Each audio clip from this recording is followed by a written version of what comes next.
Give me a lift, give me a lift, border to border, give me a lift, we're leaving, sure gonna be a ride. It's the Hitchhiker's Guide to Brexit, not quite. What a view. The only thing that could possibly spoil it would be some tone-deaf TV reporter yakking away about Brexit. So anyway, Brexit. It's stage 3 of our journey across the UK, and we'll be gathering seasonal opinions on the story of the day. Starting on the famous Carlisle to Settle railway. Much of the licence fee rightly goes on executive bonuses, but we thought we'd give some of it back in the mouth-watering shape of Newsnight mince pies. I'm not sure those are actually Newsnight mince pies. Well, maybe Where are not. they from? As chaos reigns in London, what's the take on the PM's plan, on her survival, and all that talk of second referendums? Who knows? Who knows? I don't know. I haven't checked the news in the last 5 minutes. Geoffrey, meanwhile, voted Remain, but now he's moved the other way. Well, we won't satisfy everybody because 50% wanted to remain and 50% roughly wanted to get out, so we won't, will we? I think the only solution is to have a halfway, which is what Theresa May's come up with. These ladies from Kirby Lonsdale are on their Christmas trip to Leeds. They are, as you might say, getting into the spirit of things. Where do you wind up, or shouldn't we ask? On the floor normally. Are they happy travellers on the Brexit Express? I just feel sorry for Theresa. Why do you feel that? Well, she's just been left in the shit, hasn't she, really?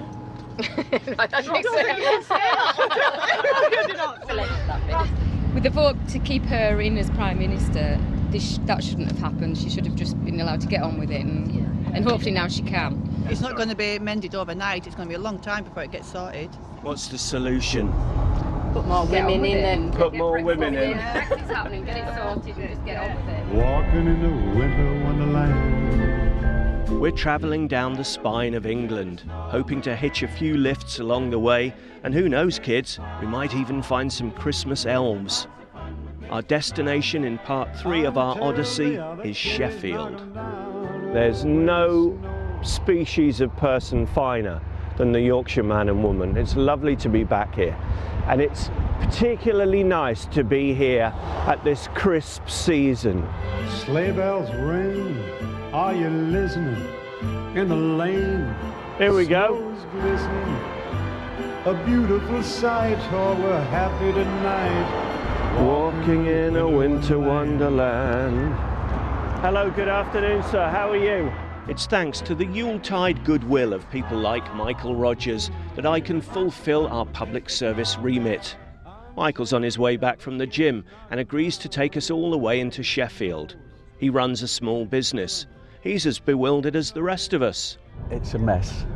We're in a mess. Does anybody really know what the solution is? What's his view on the twinkling possibility of a second referendum? I voted to leave. I don't think we ought to have a second referendum.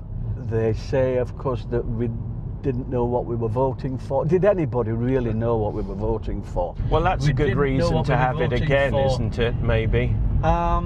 Yes, now we're a bit more in the I can picture, understand if we that are. argument. But as somebody pointed out the other day, did we know what we were voting for? Was it 40 years ago? I certainly didn't When we joined. when we joined. Sheffield marks the halfway point in our journey across the UK. The Steel City is a Labour Party heartland, and it was the only one of the big northern cities to vote Leave, just at 51 to 49%. Now, you may feel that this Newsnight hitchhike has been entirely at the mercy of caprice, the chance of the road, the four winds, blown hither and yon like a snowflake or a migrating goose. But no, it's all been carefully planned out by our team of producer. And that's why we find ourselves here in Sheffield. How this city voted corresponded quite closely to the entire national pattern. So we wondered, this time on, has anything really changed? It's beginning to look a lot like Christmas. This is a city whose electorate was split in two by Brexit. But it doesn't have to be that way. Next to John Lewis and just across the street from the old NUM HQ, you'll find the Christmas elves spreading cheer and bonhomie. Hello, is this Santa's post office?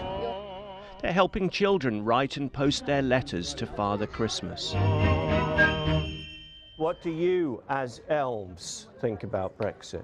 We're just concerned it's going to make our job a lot harder. We've got a lot of different countries to get through, and if we have to apply for visas for every single one, I mean, will we drop the presents off on time? I didn't know if you were allowed to have political opinions as elves, yes. you see. I think the people of Sheffield have strong views on everything, whether it is to remain or to leave. And I think the issue with Brexit is no one wants a soft Brexit, because you've either voted to remain because you want the country to be involved with Europe as much as possible, or you voted to leave because you want a complete distance from Europe. So I think a soft Brexit is not pleasing either side. Are you all on the nice list? Well done. Well done, yeah. We've got divided families, it's a divided city, very much so. We just try to avoid talking about it. Yeah. So in your family there's some division? Mm-hmm. Yeah. So who can't you talk to without, I mean, but there are certain people, I mean, it may crop up round the Christmas dinner table, I suppose, mightn't it, in some houses? When the one time it got discussed previously means that we'll never discuss it again. So, no, people's views probably aren't going to change a lot, I think. I know no one who's had a change of heart.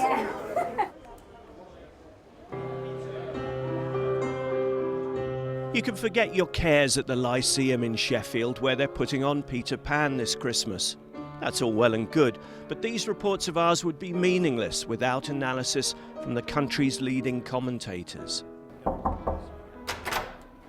Hello. Hello. Welcome. Good afternoon. What a splendid sight. Yes, thank you. Welcome. I thought you were going to dress up. It's the doyen of panto dames, Sheffield legend Damian Williams.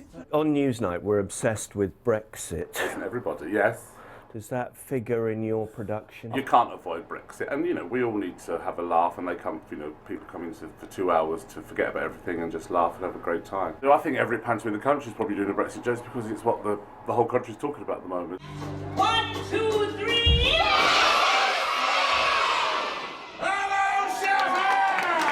Can Dr. Grease Paint apply some balm to our battered body politic? Now this is my Brexit dress. Your Brexit dress? Yeah, everybody wants me out of it, but once I'm out, they all want me back in. I mean, you can't laugh at this, it's not Newsnight. Well, that's Brexit sorted then. Oh, no, it isn't.